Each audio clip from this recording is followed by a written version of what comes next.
Here, ons Here, hoe wonderbaar is U naam oor die hele aarde, het Dawid in Psalm 8 geskryf. En hy gaan aan om te sê, hoe glansryk alles wat U in die hemelruim geplaas het. Kinders en suigelinge besing die magtige werk wat U tot stand gebring het. En so word U teestanders, die vyande en die wraakgieriges, tot swye gebring. As ek die hemel aanskou, die werk van U vingers, die maan en die sterre waaraan U 'n plek gegee het, wat is die mens dan dat U aan hom dink? Die mensekind dat U na hom omsien. U het hom net 'n bietjie minder as 'n hemelse wese gemaak en hom met aansien en eer gekroon. U laat hom heers oor die werk van U hande. U het alles aan hom onderwerp, skape en beeste, alles, selfs die diere in die veld, die voëls in die lug en die visse in die see wat die oseane deurkruis. Here, ons Here, hoe wonderbaar is U naam oor die hele aarde. Wat 'n voorreg om vanoggend vir jou te kan groet in die naam van die Vader, die Seun en die Heilige Gees, en te kan weet dat ons vanoggend met groot vrymoedigheid en met vertroue in God drie-enig se teenwoordigheid kan kom staan. Alles op grond van die soenverdienste van ons Here Jesus Christus, wat vir ons in 'n posisie geplaas het om die heiligste van die heiligste plekke te kan betree, die teenwoordigheid van God. So voorreg om vanoggend weer so ook oor 'n lang naweek saam met jou te kan kuier, en ek vertrou dat dit ook 'n goeie rusnaweek vir jou was en nog steeds is. Dis 'n voorreg om ook vanoggend dan so saam met jou vir 'n paar oomblikke te kan gesels, en 'n enkele afkondiging wat ek graag onder jou aandag wil bring, is eerskomende Sondag die 28ste Maart, gaan ons 'n inry erediens hier op ons kerkterrein hou. Soos wat ons dit in die verlede gedoen het, gaan ons weer so by wyse van 'n radiofrekwensie wat jy op jou radio kan sit en dan die diens kan luister, gaan ons dit dan so doen. En ons wil vir jou uitnooi, kom sluit by ons aan. Ons doen dit juist so bietjie buite om dit vir ons moontlik te maak om baie meer van julle hier by ons op die kerkterrein te kan ontvang. Let wel op die tyd, dit is 8 uur, Sondag 28 Maart, wat ons by mekaar is. Ons doen dit so bietjie vroeër in die oggend, om dan ook so voordat dit lekker warm word, dan ook reeds met ons byeenkoms afgehandel te wees. Ons sien graag vir jou volgende Sondag die 28ste Maart om 8 uur die oggend hier op die kerkterrein. Dis 'n voorreg om ook vanoggend saam met jou vir 'n paar oomblikke ook rondom die woord weer te kan kom stil word. En vanoggend wil ek saam met jou lees uit Romeine 8, 'n baie bekende gedeelte, wat ek dink elkeen van ons baie goed ken, gedeelte wat ook vir ons naby aan die hart lê, wat vir ons wonderlike troos en beloftes van die Here dan ook gee. En ek lees saam van Romeine 8, daar vanaf vers 31 tot en met vers 39. Paulus is hier aan die skrywe, en hy skryf nadat hy die evangelie vir ons verduidelik het van die wonder hoe God ons deur die Gees tot wedergeboorte, tot geloof gebring het, vra hy dan hierdie vraag hier aan die einde van Romeine 8. Hy sê, wat is nou ons gevolgtrekking oor al hierdie dinge? Hy sê dit, God is vir ons, wie kan dan teen ons wees? Hy het sy eie seun nie gespaar nie, maar hom oorgelewer om ons almal te red. Sal hy ons dan nie al die ander dinge saam met hom uit genade skenk nie? Wie kan die uitverkorenes van God aankla? God self spreek hulle vry. Wie kan ons veroordeel? Christus Jesus het gesterf, maar meer as dit, hy is uit die dood opgewek. Hy sit aan die regterhand van God, en hy pleit vir ons. Wie kan ons van die liefde van Christus skei? Lyding, of benoudheid, of vervolging, honger, of naaktheid, gevaar of swaard? Daar staan immers geskrywe, dit is oor U dat die dood ons dag vir dag bedreig, dat ons so slagskape behandel word. Maar in al hierdie dinge is ons meer as oorwinnaars deur hom wat vir ons liefhet. Hiervan is ek oortuig, geen dood of lewe, of engele, of magte, of teenswoordige of toekomstige dinge, of kragte, of hoogte, of diepte, of enige iets anders in die skepping, kan ons van die liefde van God skei nie. Die liefde wat daar is in Christus Jesus ons Here. Ek lees net weer vers 32, waar ons lees, hy het sy eie seun nie gespaar nie, maar hom oorgelewer om ons almal te red. Sal hy ons dan nie al die ander dinge saam met hom uit genade skenk nie. Nou liewe broers en susters, ons is in hierdie tyd van die jaar, in die kerklike jaar is ons in die lydingstyd, en ek is besig met 'n lydingstyd preekreeks, waar ek so vir 'n paar oomblikke saam met jou wil stil staan, om bietjie saam te gesels rondom die kruis. En wanneer ek nou die woord kruis hier gebruik, dan wil ek graag net 'n verduideliking net daarvan gee, om te sê dat die woord kruis beteken in die woord veel meer as net die fisiese kruis waaraan die Here Jesus Christus gesterf het. Baie keer, veral in die Pauliniese briewe, dan kry ons dat die woord kruis verwys vir ons na die volle verlossingsplan van God. Die volle lydingspad, kruisiging, dood en sterwe en opstanding van die Here Jesus, word alles in die woordjie kruis saamgevat. En dit is ook hoe ek hierdie preekreeks dan ook wil hanteer.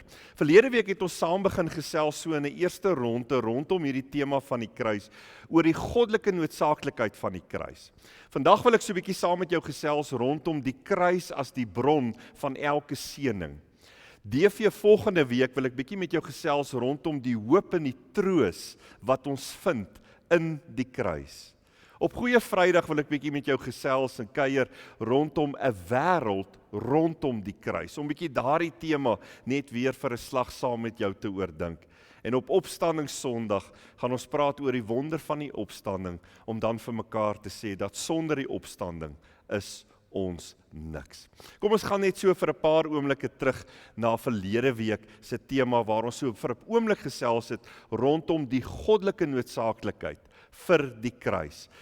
En ons het verlede week vir mekaar gesê dat die gebeurtenis van die kruis van ewigheid af al in die hart en in die gedagtes van God beplan is, omdat hy die ewigheid op 'n ander manier sien as wat ons as mens baie keer na die ewigheid kyk en daaroor dink. God weet dat daar mense is wat die ewigheid as verlorenes sal deurbring tot in alle ewigheid. En dit het die noodsaak van die kruis daar gestel, dat die Here Jesus Christus moes kom om te sterwe, om mense te kom red, om die ewigheid by God deur te bring. Ons het ook vir mekaar gesê, die goddelike noodsaaklikheid van die kruis was daar, omdat God die erns van sonde persoonlik teen homself beleef. En dat God ook die kruis op Golgotha laat staan het, sodat die eer wat sy naam toekom, hierdie eer wat Dawid ook in Psalm 8 vanoggend vir ons beskryf het, dat God se naam ook geëer sal word, en dat daardie eer aan God teruggebring sou word hier op aarde, deur mense wat verlos is. Die wonder van dit alles, is dat die Here Jesus Christus het die noodsaaklikheid van die kruis ingesien en aanvaar, en daardie pad geloop tot op die einde. Nou wanneer ek en jy dan so bietjie verder delf in die waarhede van die kruis en die betekenis daarvan vir ons alledaagse lewe oordink, is een van die merkwaardige ontdekkings wat 'n mens maak, is dat die kruis vir ons 'n ondenkbare rykdom en seëninge van die Here God, van ons hemelse Vader, gebring het en bewerk het. Die kruisgebeure het 'n menigte geestelike seëninge op elke terrein van die lewe vir ons bewerk. En daarom wil ek vanoggend so vir 'n paar oomblikke saam met jou stil staan by die tema van die kruis is die bron van elke seëning. En Paulus breek hierdie verstaan van die kruis vir ons oop hier aan die einde van Romeine 8. En soos ek reeds gesê het, in Romeine 8, Romeine 6 tot 8 beskryf Paulus vir ons die wonder van die genade wat die Here vir ons gegee het in ons Here Jesus Christus. En dan sluit hy hierdie hele gedagte in Romeine 6 tot 8 af met in besonder hierdie woorde in Romeine 8 vers 32 waar hy sê, God het sy eie seun nie gespaar nie, maar hom oorgelewer om ons almal te red. Sal hy ons dan nie al die ander dinge saam met hom uit genade skenk nie? En vanuit hierdie woorde is daar twee kernwaarhede wat Paulus vir ons as ware hier in Romeine 8 na vore bring. En ek wil vir 'n paar oomblikke by hierdie twee kernwaarhede stil staan. Die eerste belangrike kernwaarheid waarop ek vanoggend vir jou wil wys vanuit Romeine 8 is die realiteit dat God het vir ons tot die uiterste toe gegee en tot die uiterste toe voorsien. Kyk, sê Paulus vir ons hier, kyk net wat het God vir ons gegee. Hy het sy seun, sy enigste, sy kosbaarste, Jesus, as offerlam vir jou en vir my gegee. Dit is die kosbaarste, dit is die uiterste wat God kan gee.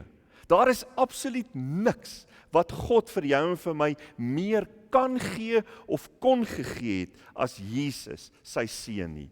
En nou is dit asof Paulus vir ons wil sê, nou as God sy kosbaarste reeds vir ons gegee het, as God tot hierdie uiterste toe beweeg het om sy seun vir ons te gee, kan ek en jy verseker wees en verseker weet dat God ook vir al die ander dinge waaraan ek en jy ooit behoefte of 'n nood sou voorontwikkel, dat God ook vir ons daarin sou gee en sou voorsien. Dis asof Paulus ons voor God wil stel dat God met ons kan praat en God vir ons na die kruis wys en sê, wat meer kon ek vir jou gedoen of gegee het?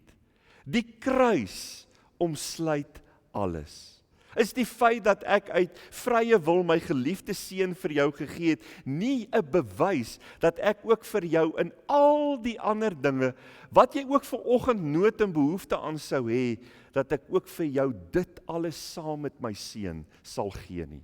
Met ander woorde, Paulus wys vir ons hier, dat die feit dat Christus vir ons gesterf het aan die kruis, omvat alles. Dit omvat al die troos, al die hoop, al die genade, al die sorg, die beskerming, die koester, die vergifnis, noem maar op, waaraan ek en jy ooit 'n behoefte hier aan aarde op aarde sou ontwikkel, omvat die kruis dit alles. Wat die inhoud ook al mag wees van al die ander dinge waarvan Romeine 8 vers 32 hier praat, dit is alreeds omvat en ingesluit in die kruisdood van ons Here Jesus Christus. En juist daarom is dit en was dit die brandende begeerte in Paulus se hart, dat gelowiges sal verstaan en sal begryp wat die ongelooflike rykdom is, wat die kruis ter wille van ons vrygestel het en beskikbaar gestel het. Daarom dat Paulus ook by geleentheid die opmerking maak, ek het net een boodskap wat ek voorgeneem het om met julle oor te praat, en dit is die boodskap van die kruis. Want die kruis omvat alles wat ons ooit nodig sal hê. Liewe broer en suster, dis die eerste belangrike kernwaarheid wat Paulus vir ons hier uitlig, dat God vir ons tot die uiterste toe gegee het en voorsien het in die kruis van ons Here Jesus Christus. Maar daar's 'n tweede belangrike kernwaarheid wat ook in hierdie gedeelte na vore kom, en dit is naamlik dat die seën wat uit die kruis uitvloei, is reeds in plek en beskikbaar vir elkeen van ons. Die seën wat uit die kruis vloei, is reeds in plek en beskikbaar. Nou wanneer jy die Nuwe Testament lees, sal jy keer op keer sien dat alles wat ons van die Here ontvang, ons kan dit noem seën, troos, hoop, vergifnis, bemoediging, noem dit maar, dat al hierdie dinge deur Christus en deur die kruis na ons toe gekom het. Keer op keer sien jy maar net dat alles wat God in sy beloftes ook aan ons beloof en waarborg, dat dit deur die koms van Christus en die kruis bevestig is. So byvoorbeeld verseker Paulus die gelowiges daar in die omgewing van Efese in die brief wat ons ken as Efesiërs. Herinner hy vir hulle daaraan in Efesiërs 1 vers 3 waar hy skryf: aan God die Vader van ons Here Jesus Christus kom al die lof toe.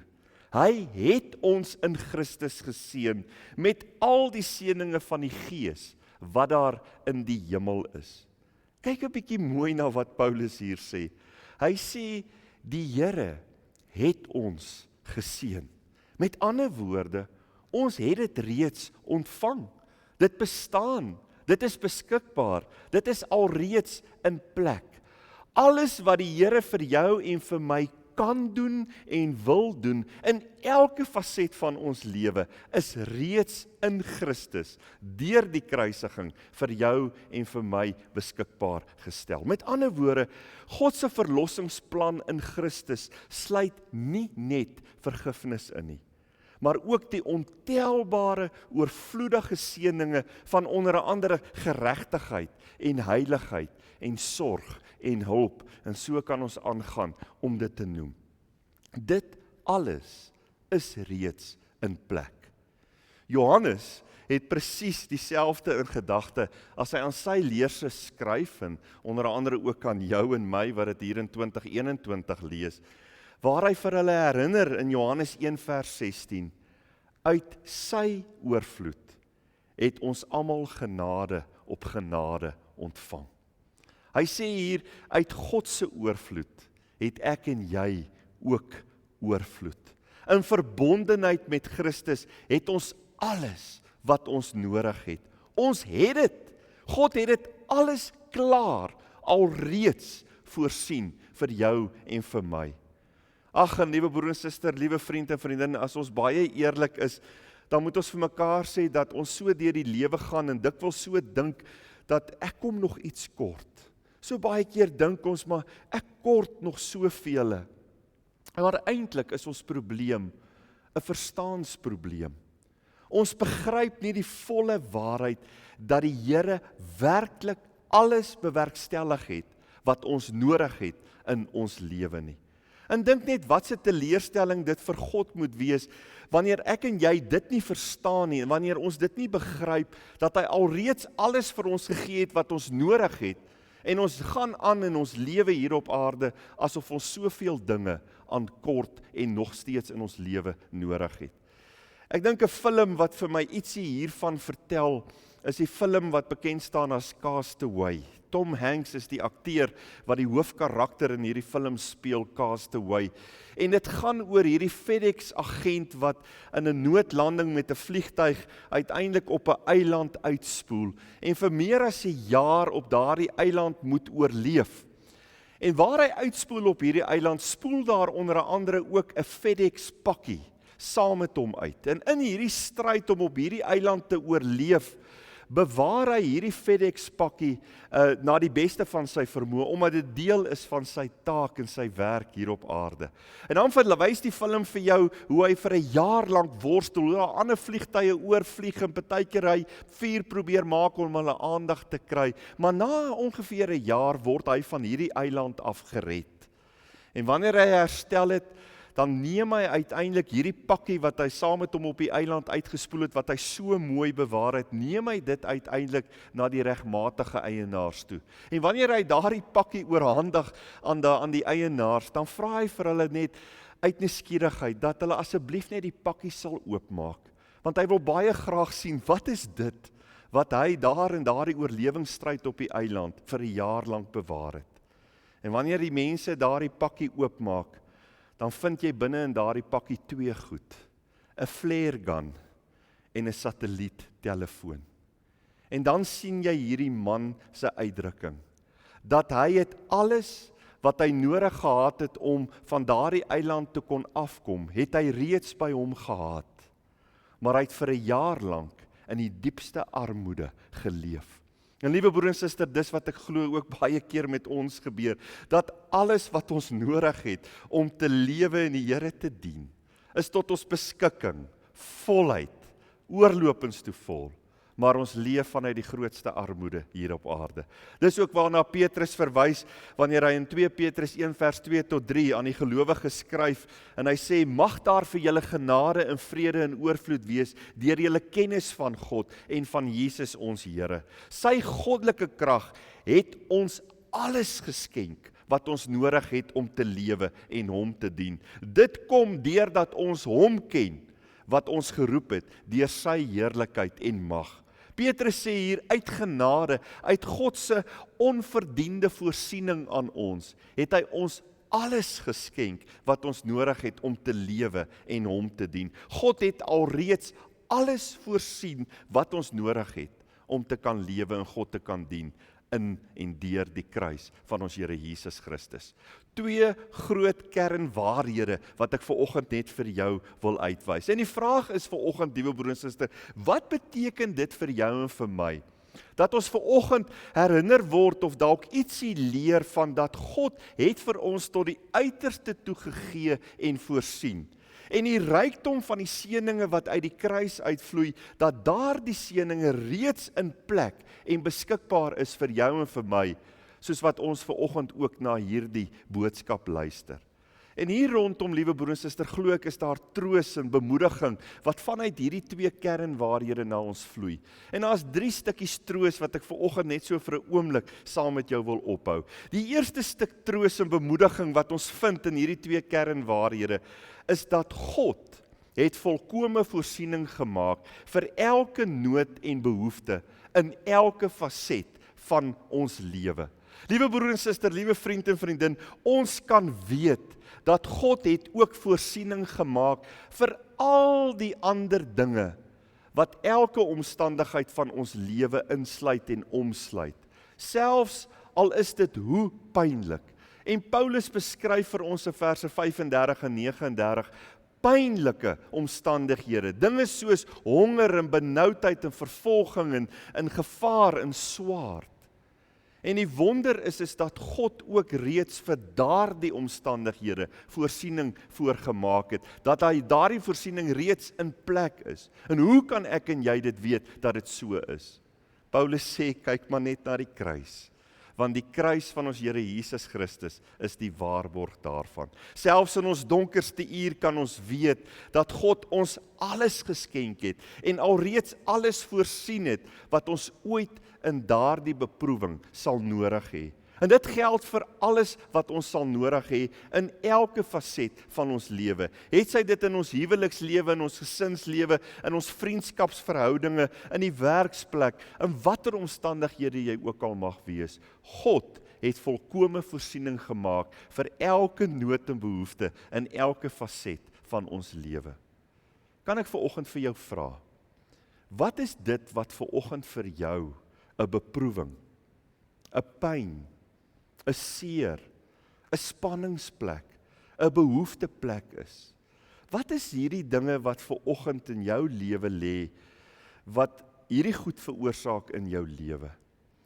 Ek wil vanoggend vir jou op die troos en die bemoediging wys, in die feit dat God reeds ook daarvoor voorsiening gemaak het, by wyse van 'n aanhaling waarin Henry Blackaby vir ons beskryf, hierdie troos en bemoediging waaraan ons kan vashou by die kruis van ons Here Jesus Christus. Henry Blackaby skryf die volgende, hy sê, as jy met hierdie beproewing en pyn en seer en hierdie spanningsgoed, hierdie behoeftes, na die Here sou gaan, dan is dit asof daar 'n eenvoudige vraag vanaf God na jou kant toe klink, en dit is, waar het ek vir jou gesê dat ek jou liefhet en altyd sal lief hê? Dan skryf Blackaby, hy sê, by die kruis sal ons natuurlik antwoord. En dan sê hy, sal God vir ons sagkens sê, sit dan daardie beproewing, daardie pyn, daardie seer, daardie spanning, daardie behoefte voor die kruis neer, sodat jy nooit van my liefde sal wegdwaal of twyfel nie. Want die liefde wat ek aan die kruis vir jou bewys het, sal nooit verander nie. Hoekom wil die Here hê, moet ons al ons omstandighede by die kruis neersit, vra hy dan. Die feit is, skryf Henry Blackaby, as ons dit nie doen om hierdie goed by die kruis neer te sit nie, sal ons twyfel of begin twyfel aan God se liefde, wanneer ons probleme ervaar in ons huwelik, in ons gesin, met ons gesondheid by die werk of in ons finansies, noem dit maar op. Want dis dan wat 'n mens begin die Here vra, of ten minste begin dink hier in jou gedagtewêreld, as U my liefhet, Here, waarom het U toegelaat dat dit gebeur? Hoor jy baie mooi wat Blackaby vir ons in hierdie aanhaling sê? Hy sê vir ons, dit is nie deur omstandighede dat God vir jou en vir my sê, ek het jou lief nie. God doen dit nie deur omstandighede nie. Maar God het vir my en vir jou gesê, ek is lief vir jou, toe hy sy seun vir jou laat sterf het aan die kruis op Golgotha. Geen probleem, geen omstandigheid sal ooit enige aspek van daardie liefde en sorg van God verander nie. En dis waaraan Paulus ook vir ons hieraan herinner in Romeine 8 vers 38 en 39, dat daar absoluut niks en niemand is wat ons ooit van God se liefde kan skei nie. En juist daarom het ek en jy altyd nodig om ons beproewings, ons pyn, ons seer, ons spanningsplek, ons behoeftes in die lig van die kruis, teen die agtergrond van die kruis te kom plaas, om te kan weet en te kan onthou, dat God het reeds ook hiervoor voorsien en gegee. Liewe broer en suster, die eerste stuk troos en bemoediging waarin ek en jy kan vashou, is dat God het volkome voorsiening gemaak vir elke nood en behoefte in elke faset van ons lewe. Maar daar's 'n tweede stukkie troos en bemoediging waarin ek en jy kan vashou, as ons hierdie twee groot kernwaarhede van Romeine 8 daaraan vashou. En dit is dat ek en jy het ook vrymoedige toegang tot die ryke seëninge van God. Ons het vrymoedige toegang tot die rykste seëninge van God. Ek herinner my dat toe Marco, my seun, so hier in die omgewing van 11 jaar oud was hy nou nogal 'n ouetjie wat baie daarvan gehou het om met die Wii game konsole games te speel. En in daardie tyd wou hy baie graag 'n Gormiti Wii game gehad het. En dit is ook wat ons vir hom graag wou gee by sy 11de verjaarsdag. Maar ons wou eers seker maak, ek en Corlia, of dit presies is wat hy wou hê. En daarom het ons hierdie game Gormiti gekoop en dit in 'n kas weggebêre. En so 'n dag of 2 voor sy verjaarsdag het ons vir hom gevra, seun, wat wil jy die heel graagste vir jou verjaarsdag hê? En daar 'n jong mannetjie het geantwoord, 'n Gormiti Wii game, asseblief pappa. En jy kan jouself indink wat in ons harte gebeur het as ouers. Dit was so kosbaar om te weet dat jy presies weet wat jy vir hom wou gee en dat dit toe presies ook is wat sy behoefte was. Dit is waaraan wat hy graag wou hê. En weet jy, dit werk presies so ook in ons verhouding met God. God het 'n stoorkamer vol seëninge wat hy alreeds voorberei het deur die kruis vir jou en vir my. En daardie seëninge is beskikbaar. En wat is daardie seëninge? Wat is daardie geskenke wat God vir ons wil gee? Weet jy wat, ek en jy kan onsself nie daarin indink nie. Paulus verwoord iets hiervan in 1 Korintiërs 2 vers 9 en 10 as hy skryf. Hy sê, wat die oog nie gesien het nie, wat die oor nie gehoor het nie, wat in die hart van 'n mens nie opgekom het nie, dit het God gereed gemaak vir die wat hom liefhet. Aan ons dan het God dit deur die Gees bekend gemaak. Wat sê Paulus hier? Hy wys vir ons op die rykdom van seëninge wat God voorberei het, wat tot ons beskikking is, wat God vir ons wil gee. En onder andere kom God in sy goedheid en trou en gee hy vir ons die Heilige Gees. En ons weet dat van die werk wat die Heilige Gees in ons harte en lewe doen, is om onder andere om vir ons vrymoedigheid te gee, om vir hierdie seëninge wat God reeds vir ons beskikbaar het, om vir dit te vra. En die Heilige Gees help ons ook om te vra, soos wat ons dit behoort te vra. Want sê Paulus ook in Romeine 8 vers 26, partykeer weet ons nie wat en hoe ons moet vra en moet bid teenoor die Here nie. En dis juis waarom die Gees ook in ons harte is, om presies daardie seëning wat hy weet, God vir ons in gereedheid hou en gereed gebring het, om dit vir ons presies te vra, en dat God dit ook vir ons gee. En die wonder is dat die Heilige Gees vir jou en vir my help, om ook te verstaan hoe hierdie seëninge lyk en wat God vir ons wil gee. Ek en jy het as kind van die Here, het ons die wonderlike voorreg om vrymoedige toegang te hê tot die rykste seëninge van God. Dit is ook waarom Jesus ons kon leer, onder andere in Johannes 16 vers 23, wat julle die Vader ook al in my naam sal bid, sal hy vir julle gee.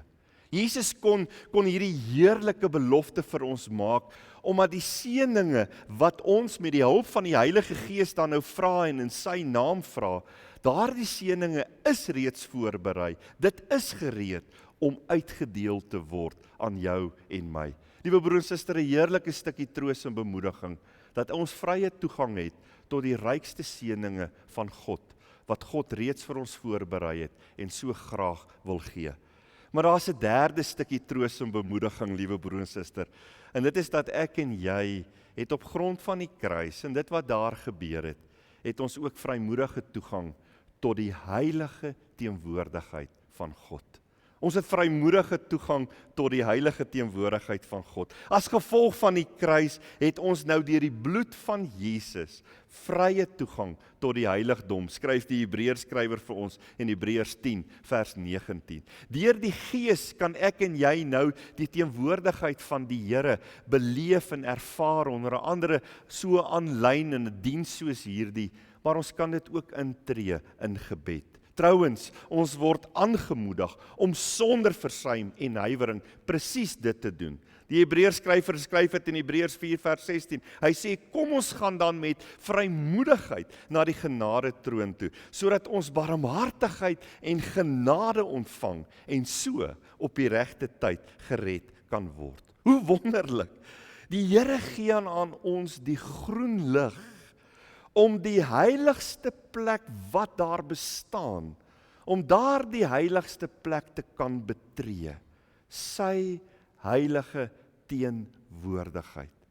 En liewe broer en suster, ons weet dan mos nou, dat wanneer ons daar die teenwoordigheid van die Here betree, ons soos al die geloofshelde in die woord, en die engeleskaar wat nou rondom sy troon in die hemel reeds is, en die geloofsgetuies wat reeds daar is, kan jy nie anders as om die Here te eer en hom te aanbid nie. Die implikasie hiervan, liewe broer en suster, van wat ek so pas vir jou gesê het, is dat ek en jy partykeer nie die nodige eer en respek aan die Here betoon, deurdat ons nie altyd gebruik maak van hierdie wonderlike voorreg om die teenwoordigheid van die Here God met vrymoedigheid te betree nie. Ons betree dit partykeer so min. Ons leef partykeer as ware soos boemelaars, terwyl ons eintlik die wonderlike voorreg het om in die heiligste van die heiligste te kan inbeweeg en God se ryke seëninge te kan beleef en te ervaar saam met hom. En daarom, liewe broer en suster, dink ek dit gaan van die hartseerste en mees teleurstellende oomblikke in tyd wees, as die Here vir die wat sy heiligheid kon opgesoek het, sal sê, laat ek jou vertel hoe jou lewe kon gewees het, as jy maar net na my toe gekom het. En die Here dan vir jou skatkamer na skatkamer gevul laat wys, hoe vol daai skatkamers was. Dinge wat tot jou beskikking was, wat voorberei was, wat gewaarborg was deur God se belofte. En ek en jy het as ware karig en soos boemelaars hier op aarde gelewe. Mag hierdie tragiese moment en woorde nooit vir jou en vir my aanbreek nie. Liewe broer en suster, ons het die wonderlike troos om die heilige teenwoordigheid van God met vrymoedigheid en vertroue te betree, op grond van die feit dat God tot die uiterste toe vir jou en vir my gegee en voorsien het, en dat daar die wonderseëninge reeds in plek is vir elkeen van ons. Ek wil sluit.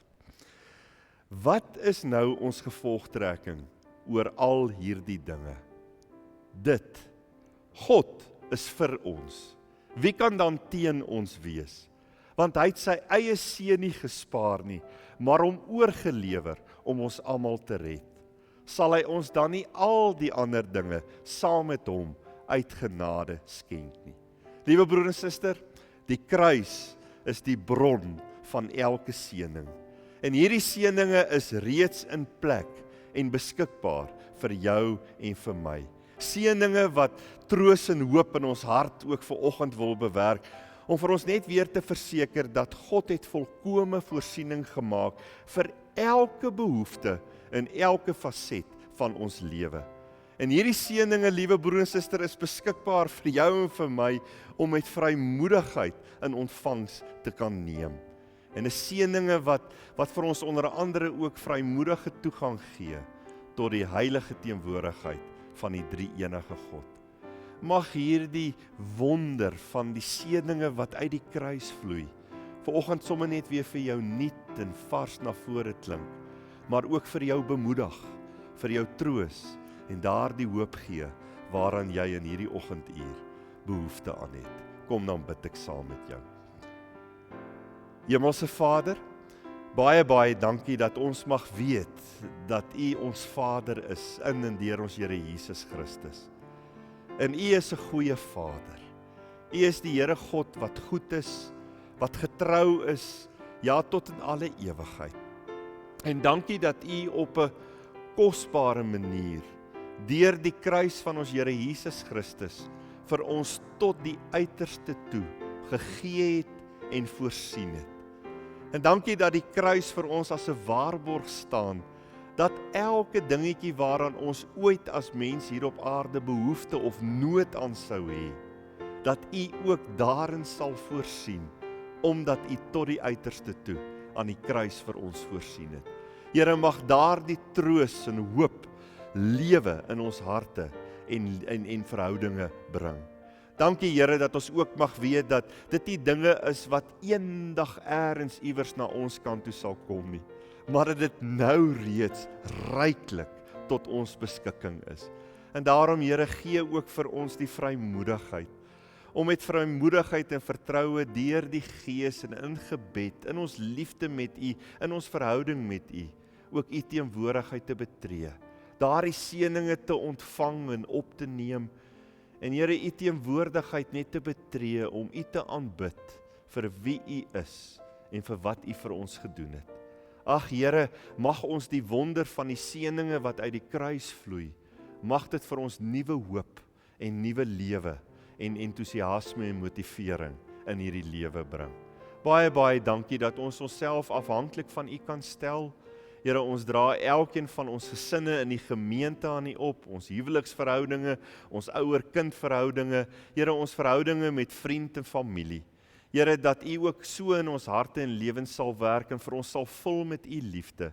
Here, dat ons tot seën van mekaar en ander sal wees. Baie dankie dat ons vir ons gemeenskap kan bid. Here, dat ons vir mede-gemeentes in ons gemeenskap kan bid, dat ons vir ons land kan bid, vir die leierskap van ons land. Here, dat ons ook kan bid, dat U vir ons ook in hierdie grendeltyd sal beskerm, sal gesond hou. Ons dink aan hulle wat siek is, ons dink aan hulle wat geliefdes in hierdie afgelope tyd afgestaan het, Here, dat U vir elkeen van hulle tot troos en tot heling en genesing sal wees. Dankie dat ons saam die knie voor U kan buig, ook op hierdie wyse. En dat ons al hierdie dinge kan vra, met vrymoedigheid, met vertroue, want ons weet, U is die Here God, wat vir ons voorsien. En ons vra dit in Jesus Christus se naam. Amen. Liewe broer en suster, dis 'n voorreg om dan ook hier met hierdie boodskap, dat die kruis hou vir ons soveel seëninge in, om dan ook vandag vir jou te kan seën. Met die seën dat jy mag weet dat die genade van ons Here Jesus Christus is vir jou genoeg. Dat God se liefde vir jou geen einde ken nie. En dat die Heilige Gees in jou en by jou is, sodat jy werklik ook die wonder van God se seëninge, wat hy tot oorlopends toe beskikbaar het vir jou en vir my, dat jy dit ook kan betree, dit ook mag gebruik en tot seën kan wees van ander rondom jou. Amen.